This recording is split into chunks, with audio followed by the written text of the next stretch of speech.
All praises to the Most High God, whose true name is Yahweh, in the name of Yahweh Shah, in the world ignorantly calls Jesus Christ. I'm Sharad with the Saints Philadelphia. Today we're gonna come back with another breakdown on Daniel 7. We did Daniel 2. You can go back in our videos and check it out. Daniel 7 is a prophecy that Daniel had that extended the vision that he had in Daniel 2. We're gonna be getting more into these 10 horns. We're gonna get more into this little horn that comes up. All of this is showing the last ruling kingdoms that will be in power before the kingdom of God comes and the saints of the Most High is back in rulership into the kingdom. So let's get straight to it. All right, Daniel chapter 7, verse 1. In the first year of Belshazzar, king of Babylon, Daniel had a dream and visions of his head upon his bed. Then he wrote the dream and told the son of the matter. Daniel spake and said, I saw in my vision by night, and behold, the four winds of the heavens strove up upon the great sea, and four great beasts came up from the sea, diverse from one another. So when you remember, if you remember Daniel 2 had Daniel had Nebuchadnezzar had a dream that he didn't remember, and Daniel had asked the Most High to reveal that dream to him.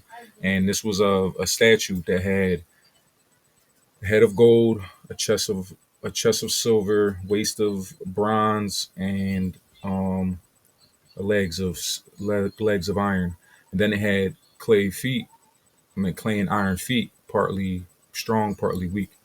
So these four beasts is the same four sections of the statue that was prophesied already about same ruling kingdoms. And then the feet is going to be just like how it was part of the legs in Daniel 2. These 10 horns are representing those 10 toes that's a part of the beast or a part of what Daniel 2 prophesied the legs. Right. So Daniel 7 and 3. And four great beasts came up from the sea, diverse from one another. The first was like a lion and had eagle's wings. So this lion, just like how Daniel 2, right? Watch.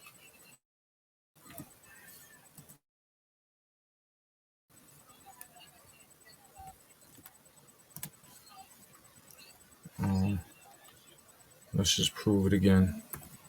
Daniel 2, that the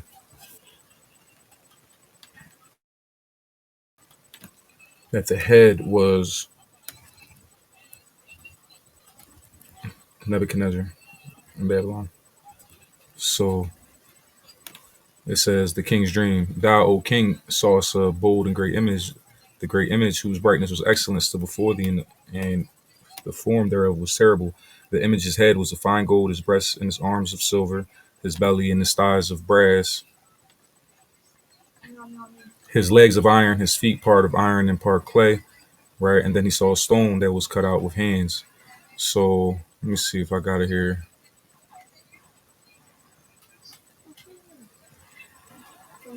I got a lot of information here. We're gonna get into it. So this is the dream that he had about this statue. All right, this statue here. So we're gonna prove that his head was Nebuchadnezzar. It's the same kingdom that is the lion with the wings. Right. So this is the dream. We'll tell the interpretation thereof. Thou, o king, art a king of kings, for the God of heaven hath given thee a kingdom, power, and strength and glory.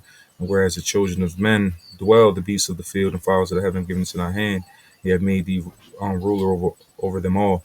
Thou art this head of gold. So just like how this is the head of gold in Daniel, the first ruling kingdom or the first kingdom that's being spoken about, he's the lion here. This is speaking about Babylon and Nebuchadnezzar. So the first was like a lion and had eagle's wings. I beheld till the wings thereof were plucked, and it was lifted up from the earth, and made stand upon the feet as a man, and a man's heart was given to it. So these wings are the Assyrians. The Babylonians plucked these wings or plucked the Assyrians in order for them to be a dominant power in the known world. So yes, Babylon Right. It says, yes, Babylon, led by Nabopolassar, ultimately defeated the Neo-Assyrian Empire, making the end of Assyrian dominance and the rise of the Neo-Babylonian Empire in Mesopotamia around 612 BC. Right. Now, this here is the deities of the Assyrians, right? The winged genie is a conventional term for the recurring motif in the iconography of Assyrian sculpture, right? Usually bearded males. These are the images here of the Assyrians, deities and sculptures. Now, not too long ago, modified. This was issued on October 25th, 2023. Iraq digs un, Iraq dig unearths 2,700-year-old winged sculpture largely intact. A dig in northern Iraq have unearthed a 2,700-year-old alabaster sculpture of the winged Assyrian deity Lamassu, which was found largely intact despite its large dimensions. So this is what they found in Assyria, right? This was a deity. This is one of their deities, right? So now the first, Daniel 7:4. The first was like a lion and had eagle's wings. I beheld till the wings thereof were plucked, and it was lifted from the earth and made stand upon the feet as a man, and a man's heart was given to it. So the first beast is Babylon, plucking and defeating the Assyrians to become a world dominant power at that time. Verse 5. And behold, another beast, a second, like to a bear, and it raised up itself on one side, and it had three ribs in the mouth of it between the teeth of it. And they said thus unto it, arise, devour much flesh. All right. So this is the Persian Medes. Just like on Daniel 2, the next ruling power was the Medo-Persian Empire. Right. We're just going to go and dig a little more into it and prove it. So the Medo-Persians rose to become a world power through the military prowess and strategic alliances of his leaders, particularly Cyrus the Great, who united the Persian tribes and conquered the Median Empire, followed by Babylon and other regions, establishing a vast empire. Right. So in 550 BCE, Cyrus the Great, Persian leader, united right them and they defeated the Babylonians in order to become a world power.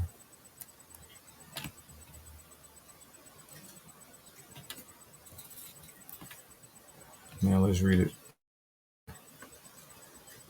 Daniel chapter 5, verse 28. It says, Dan, this is dealing with Nebuchadnezzar's um, grandson, right? He eventually was in power. He lost the power of the Babylonians to the Persians and Medes, and it was because he was using the gold and all of the holy objects that was in the temple. He took it, destroyed the temple, took all the Lord's holy things, and started using it and partying with these things. So in the midst of this, he had this vision of a handwriting, and they called Daniel to explain what was written. And Daniel told him that perish, thy kingdom is divided and given to the Medes and Persians. And they commanded Belshazzar, and they clothed Daniel with a scarlet and put a chain of gold about his neck, and made a proclamation concerning him that he should be the third ruler in the kingdom. And that night was Belshazzar, the king of the Chaldeans, slain. Darius the Mede took the kingdom, being about 62 years old. All right. So,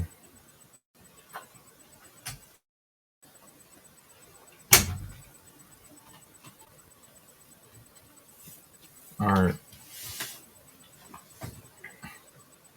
let's go back. It says, and behold, another beast, a second like unto a bear, and it raised itself up on one side, because the Medes had more power than the Persians. It raised itself on one side, and it had three ribs in the mouth of it between the teeth of it. And they said thus unto it, arise and devour much.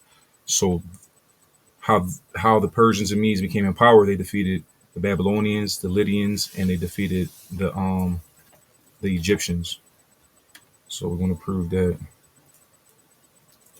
All right. Yes, Cyrus the Great, the founder of the Achaemenid Empire, defeated Croesus, the king of Lydia, in 547, leading to the fall of the Lydian kingdom and the capture of its capital, Sardis, after the Battle of Fimbra.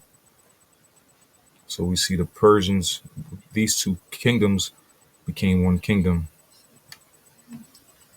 Now,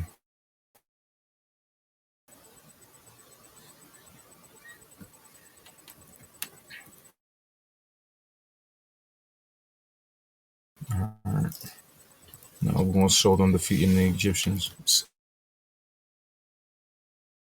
I would be the inhabitants of Iran until the Muslim conquest, when they pushed the East Indians or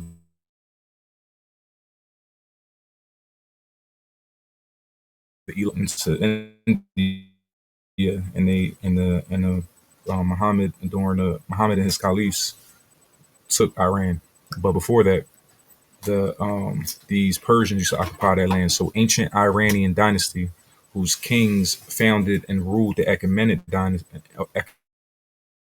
Achaemenus, the Persian Hachemonish, the Achaemenians, eponymous ancestors presumed to have lived nearly whatever, right? The king of the older line, whatever.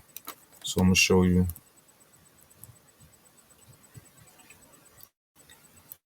Let's see where he defeated the Egyptians.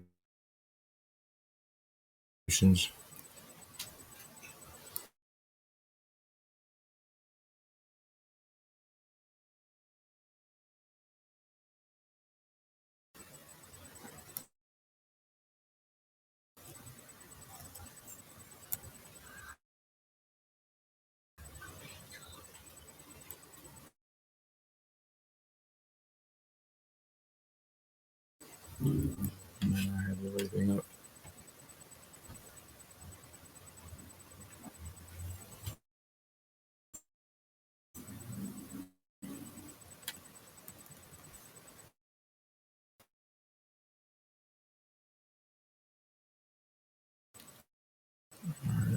Let me find this for you. It's important that we get this.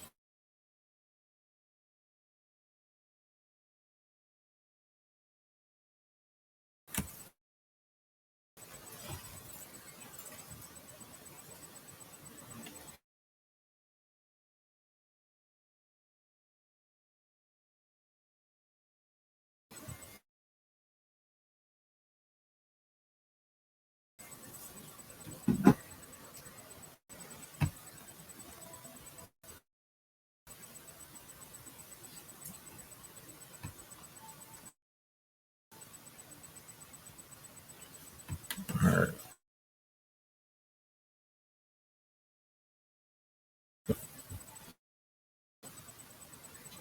Salakia. What I'm doing is I want to prove that the three ribs that's in the mouth of this bear is the Persians defeating the Lydians, the Egyptians, and the Babylonians. So,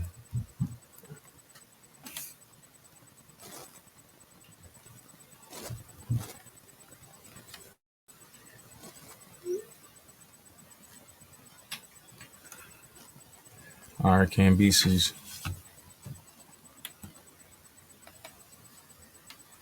right? Old Persian, the king of the Achaemenid Empire, the successor of Cyrus the Great, right? North Africa. He relatively brief reign was marked by his conquests in North Africa, notably Egypt, when he conquered after his victory over the Egyptian pharaoh. So, after having established himself in Egypt, he expanded the empire's holdings in Africa, including the conquest of Cyrenaica. Um, in the spring of 522 BC, Cambyses hurriedly left Egypt to deal with a rebellion in Persia. So, when we go back to Daniel, it says, "And behold, another beast, a second, like to a bear, and it raised up itself on one side, and had three ribs in the mouth of it, between the teeth of it. And they said thus unto arise, devour much flesh." So the three major wars and the three major victories that the Persians had were against the Babylonians, against the Lydians, and the Egyptians for them to become a world dominant power of that time.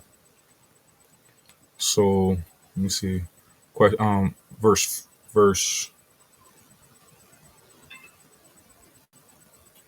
Let's read verse 5 again. And behold, another beast, a second like to a bear, and it raised itself on one side, had three ribs in the mouth of it, between the teeth of it. And they said thus unto it, Arise, devour much flesh. Verse 6. And this I beheld, and lo, another like a leopard, which had upon the back of it four wings of a fowl. And the beast had also four heads, and dominion was given to it. So after the Persian Medes was in power, the Greeks came into power. This is First Maccabees 1:1. And it happened after that, Alexander, son of Philip the Macedonian, who came out of the land of Chetam, had smitten Darius, king of the Persians and the Medes, and he reigned in his stead the first over Greece. So Alexander the Great defeated Darius in order for him to make the Greeks a world ruling power. Right. So it says Alexander the Great's decisive victory over Darius III at the Battle of Gaugamela in 331 BC, followed by Darius's death, marked the end of the Achaemenid Empire, the Persians and Medes, and established Alexander as the ruler of a vast new empire, spreading Hellenistic culture across the conquered lands. So this was a new empire that came to rise after the Persians and Medes was in power, right? So it says, "Behold, and lo, another like a leopard."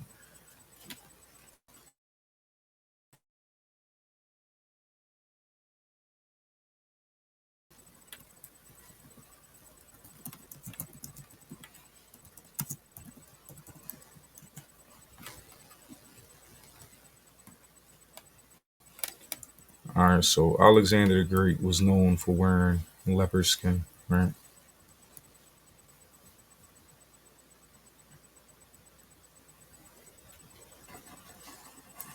He is actually Colin Farrell the Great, the leopard skin, right? Wearing a helmet of leopard skin. This is what the Greeks would do, and Alexander the Great did. So that's just a side point, but it's just ironic. I mean, and the Lord prophesied on this. So after this, I beheld, and lo, another like a leopard, which had upon his back of it four wings of a fowl. The beast had also four heads, and dominion was given to it. So when we look at Alexander the Great, he had four generals, right? And these are his four heads. It's these four heads that's being spoken about are his four generals, right? After Alexander the Great's death, his empire was divided among his generals, known as the Diadochi.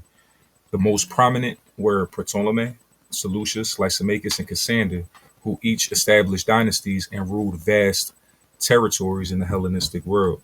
So when we see here these four wings that and these four heads, the four heads was the generals, and the four wings was the territories that his four generals conquered, ruled over. So Ptolemy became ruler of Egypt and founded the Ptolemaic dynasty, which ruled for centuries. His reign saw the flourishing of the Hellenistic culture. All right.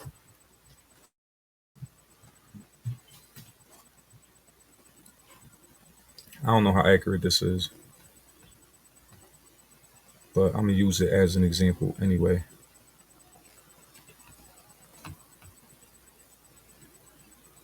All right. So this shows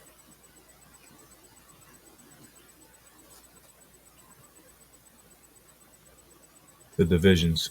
So Seleucia would be ruling the north, but Ptolemy ruled the south. Cassander ruled the west. Lysimachus ruled the east. So these are the four wings that is being spoken about. There's the territory that these four heads had dominion over. Verse 7.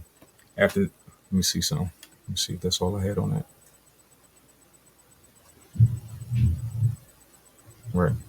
Verse 7. After this, I saw in the night visions, and behold, a fourth beast, dreadful and terrible, and strong exceedingly, and it had great iron teeth, It devoured and brake in pieces and stamped the residue of the teeth of it. And it was diverse from all the beasts that were before it, and it had 10 horns. So this next beast will be the next ruling empire, and we know that to be the Romans defeated the Greeks to be the next ruling empire at that time. Right.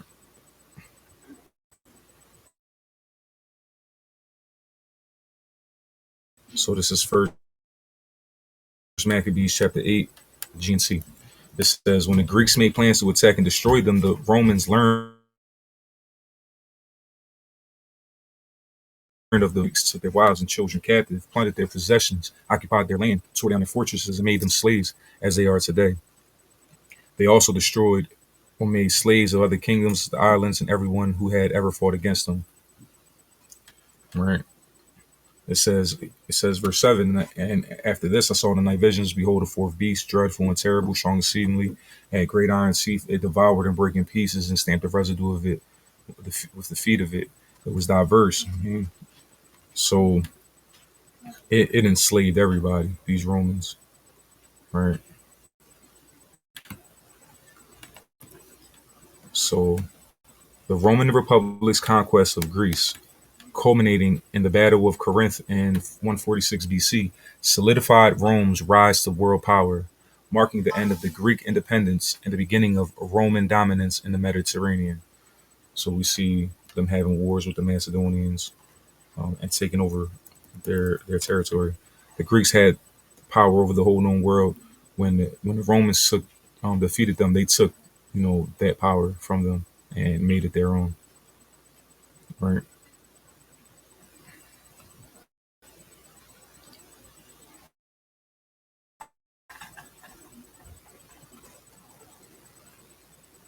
right. So let's go back. It says here that it was diverse from all the beasts that were before it, and it had 10 horns. These 10 horns are the same as the 10 toes in Daniel 2 and 31. Right, 33. His legs of iron, his feet part of iron and part of clay. All right, we're gonna go down to 41. And whereas thou sawest the feet and toes, part of potter's clay and part of iron, the kingdom shall be divided, but there shall be in it the strength of iron, for as much thou sawest the iron mixed with miry clay. Now, the reason why this legs had an extension to it is because there was a time when the legs was in power of the Romans, but the Romans lost their power. It's the fall of Rome, right?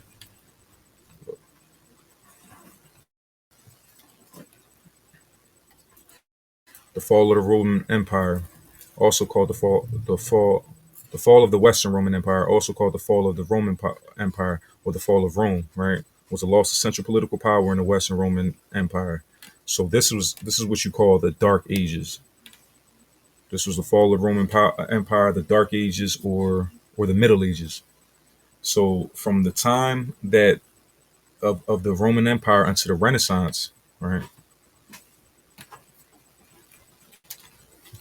Look, the Roman Renaissance was a period in the 15th century when Rome became the center of artistic and cultural influence in Europe. Right, the Renaissance was a time when Europeans rediscovered ancient Greek and Roman ideas and texts. So these Europeans, which is the 10 toes and the 10 horns, that means the 10 toes in Daniel 2 and the 10 horns in Daniel 7. So from the time of the fall of Rome until the Renaissance, it was the Middle Ages where there was no real ruling kingdom. You had the Muslim conquest. You had the Moors ruling in Scotland, England, and France. Um, it was just a division of power. There was no one taking over like how the Babylonians did, or the Persian Medes and the Greeks and the Romans, how they had control over the whole known world. So the extension to the toes is when they came back into this power, when Europe created the revised Roman Empire, right? So it says, and it had 10 horns. These 10 horns are what we call the European Economic Community.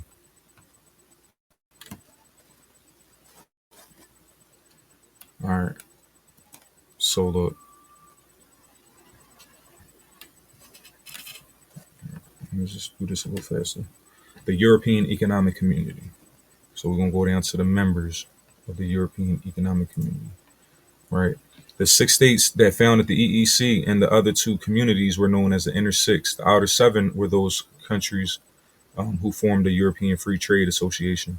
These six were France, one, West Germany, two, Italy, three, and and then you had Belgium, four, Netherlands, five, Luxembourg, six, right? And then you had Denmark, Ireland, and the United Kingdom came in at the same time. Look, the Republic of Ireland and the United Kingdom of Great Britain and the Northern Ireland joined the European Economic on on January 1st, 1973, and were integrated into the European Union. So they came in together, right? So we got one, France, West Germany, two, Italy, three. Then you got Belgium, four, Netherlands, five, Luxembourg, six, Denmark, seven, Ireland and United Kingdom, eight. You have Greece, which is nine. Then you have Spain and Portugal, that's 10. Spain and Portugal came in at the same time. Yes, Spain and Portugal joined the European Economic Community, now the European Union, on January 1st, 1986, as part of the same enlargement process. So these two came in at the same time. Right. So these are the 10 horns, the European Economic Community. When the European Economic Community came together, this was in the 15th century. In the 15th century, they became another world ruling empire, right? They started enslaving everywhere they went as well, including the Americas. So I considered, and then, so let's read 7 to 7. And after this, I saw in the night visions, and behold, a fourth beast, Rome, dreadful and terrible, strong exceedingly. And it had great iron teeth. It devoured and brake in pieces and stamped the residue with the feet of it. And it was diverse from all the beasts that were before it. And it had 10 horns. These 10 horns being the European Economic Community. The 10 kingdoms, there was 12, but two sets of them came in at the same time. So 10 together, right, making this European Economic Community, becoming another world power. I considered the horns, and behold, there came up among them another little horn. So, who did who was these European rulers, like what they did was they came to the Americas, and they made America a ruling kingdom, right? So it says, I considered the horns, and behold, there came up among them another little horn, before whom there were three of the first horns plucked up by the roots, and behold, in this horn were eyes like the eyes of man, and a mouth speaking great things. So the way that this little horn became in power, became a ruling power, is by plucking up three of the first horns. Now, three of these first horns were the French, the British, and the Spaniards. Now, these three wars that America defeated gave America the world dominance.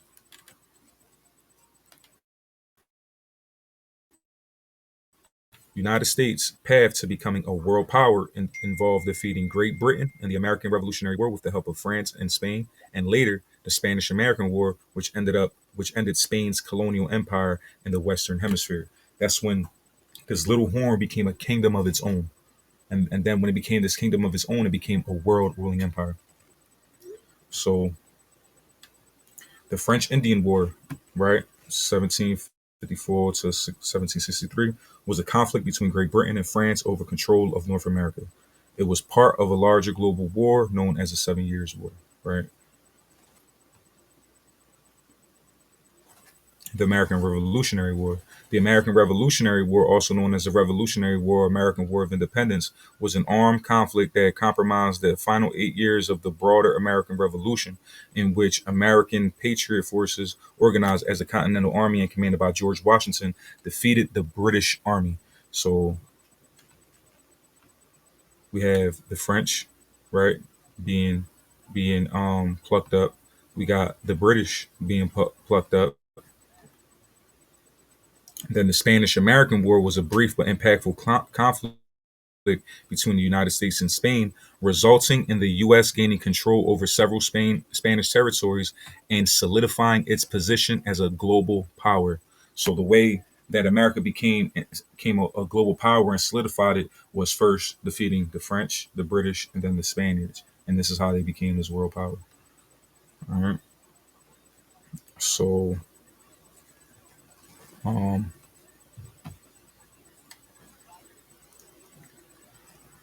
let's read verse 8 again. I considered, so like you moving too fast.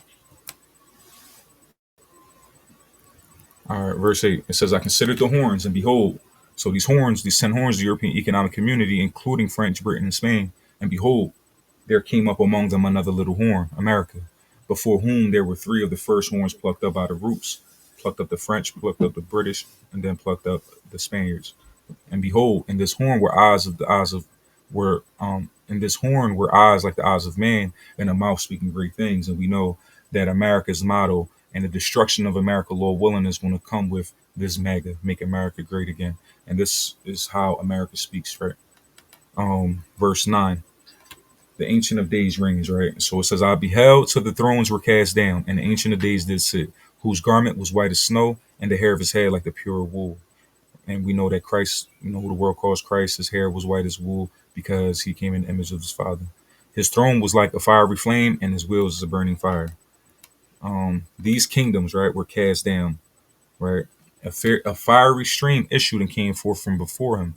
Thousands ministered unto him, and 10,000s, 10 times 10,000 stood before him. The judgment was set, the books were open. I beheld them because of the voice of the great words which the horn spake. I beheld even till the beast was slain, and his body destroyed and given to the burning flame. So eventually, this place is going to get destroyed in fire. As concerning the rest of the beasts, they had their dominion taken away, yet their lives prolonged for a season in time.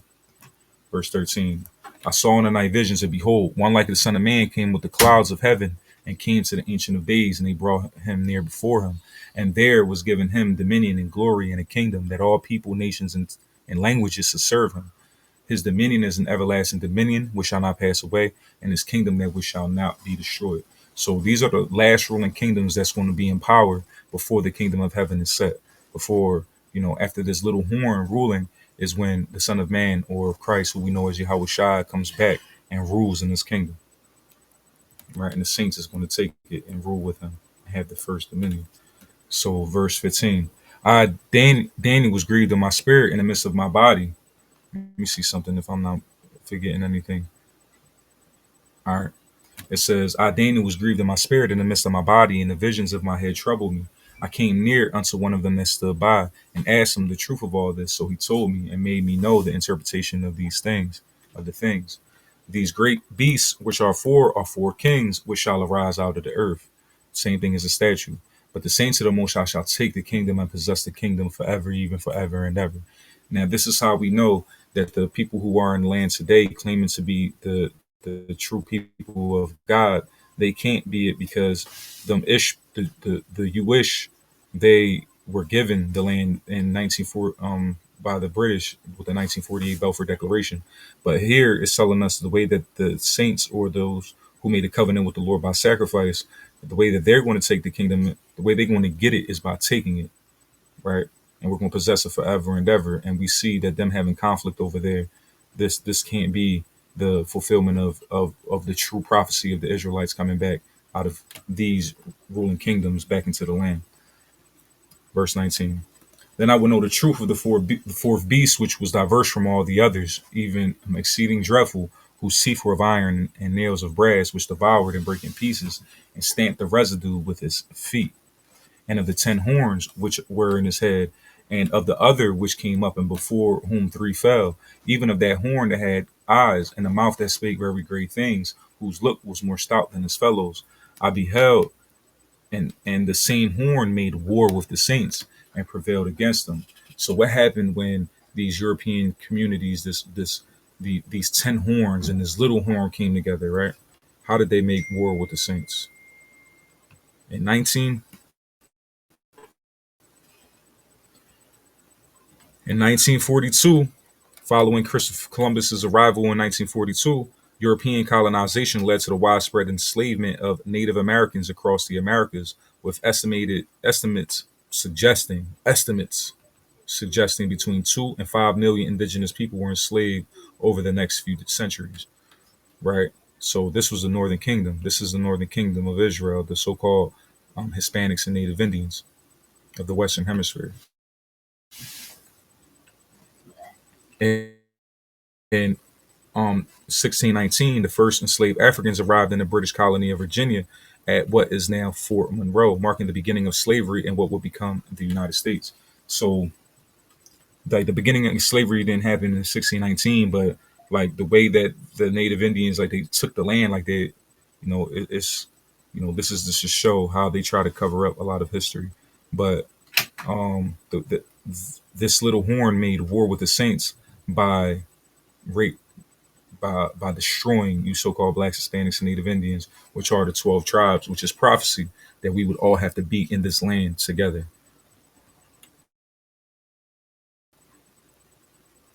This is Jeremiah chapter 50, verse 33. Thus saith the Lord of hosts, the children of Israel and the children of Judah were oppressed together. Now, this didn't happen since the Egyptian captivity, but this time that we're going to be oppressed together is going to be in a land called Babylon. Right? Let's keep reading.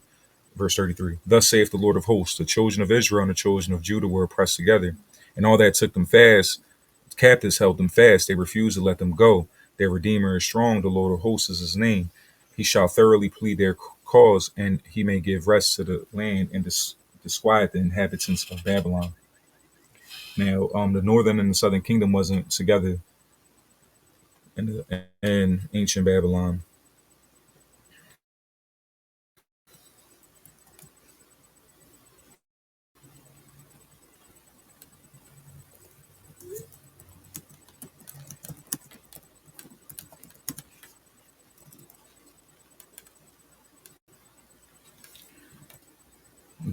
I'm in Jeremiah 7 and 15. I will cast you out of my sight as I have cast out all your brethren, even the whole seed of Ephraim. Right? The northern kingdom wasn't with the southern kingdom in Babylon, in ancient Babylon. Right? So this Babylon is speaking about somewhere else. Zechariah chapter 2, verse 6, it says, Ho, ho, come forth and flee from the land of the north, saith the Lord, for I have spread you abroad as the four winds of the heaven, saith the Lord. Deliver thyself, O Zion, that dwellest with the daughter of Babylon. So we see Babylon, the daughter of Babylon, or Babylon being synonymous with this land of the north. Jeremiah 3 and 17, at that time they shall call Jerusalem the throne of the Lord. So, and all the nations shall be gathered unto it, to the name of the Lord, to Jerusalem. Neither shall they walk anymore after the imagination of their own heart. This song about the Israelites being gathered back and brought back into the land, the kingdom of heaven coming back. It says, in those days, the house of Judah shall walk with the house of Israel. We're going to be oppressed together, like Jeremiah 50 and 33 says. And they shall come together out of the land of the north to the land that I have given for an inheritance unto your fathers. So just like how Daniel was prophesying that this little horn is going to be the last ruling kingdom until the kingdom of heaven is brought in. This kingdom of heaven is going to be when the children of Israel is brought back into the land and in rulership and first dominion, the kingdom with Christ. All right, I'm gonna prove it.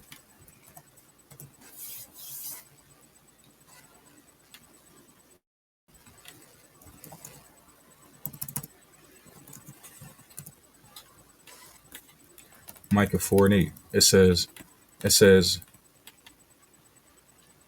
and thou, O tower of the flock, the stronghold of the daughter of Zion, unto thee shall it come, even the first dominion, the kingdom shall come to the daughter of Jerusalem. So this kingdom that's been given to the Son of Man in verse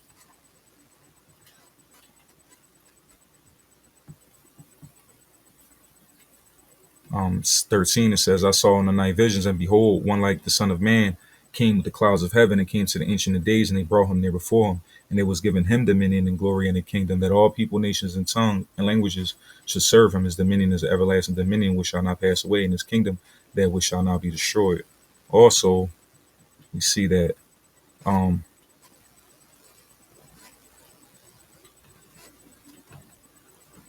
he's going to create a kingdom after these.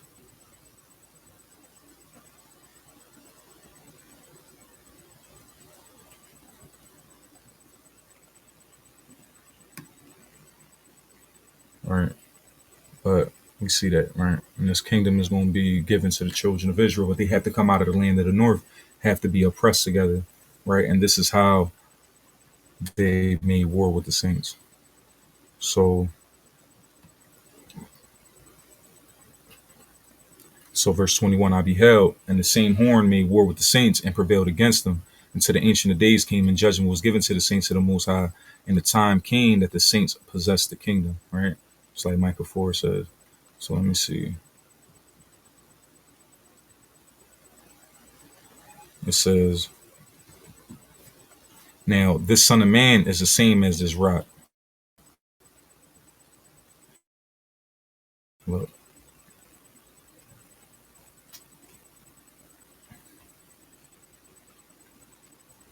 Um, in those days, here go, and in the days of these kings shall the God of heaven set up a kingdom which shall never be destroyed, and the kingdom shall not be left to other people, but it shall break in pieces and consume all these kingdoms, and it shall stand forever. For as much as thou sawest that the stone was cut out of the mountain without hands, that it break in pieces the iron, the brass, the clay, the silver, and the gold, the great God have made known to the king what shall come to pass hereafter, and the dream is certain, and the interpretation thereof sure. So this rock that was made without human hands is the Son of Man that's going back up to the Father, and the kingdom being given to him and destroying all these kingdoms. Right. So it says, um,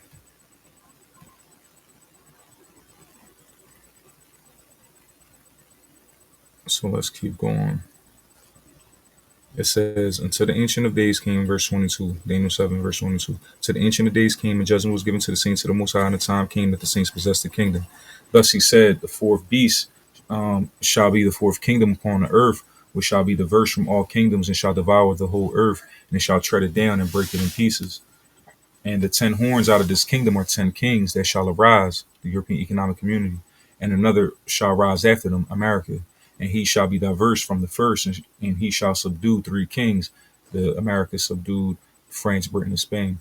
And he shall speak great words against the Most High, and shall wear out the saints of the Most High, and to think to change times and laws, and they shall be given into his hand until a time and times and dividing of times. This time and dividing of times is 350 years. This is from 1619 to 1969. This is from when the northern and southern kingdom became oppressed together in the land of the north unto Albert Bivens when he started teaching the truth. This then these dry bones started to awaken again, and we started keeping the commandments again, and the Most High, started to hear our cries and hear our prayers. And this is when all these things started happening to America, to where it's all in the process of World War I, World War II, and then World War III, which is going to be our deliverance. The World War III is going to be the destruction of America, which is around the corner. So it says, but the judgment shall sit, and they shall take away his dominion, and to consume and destroy it unto the end.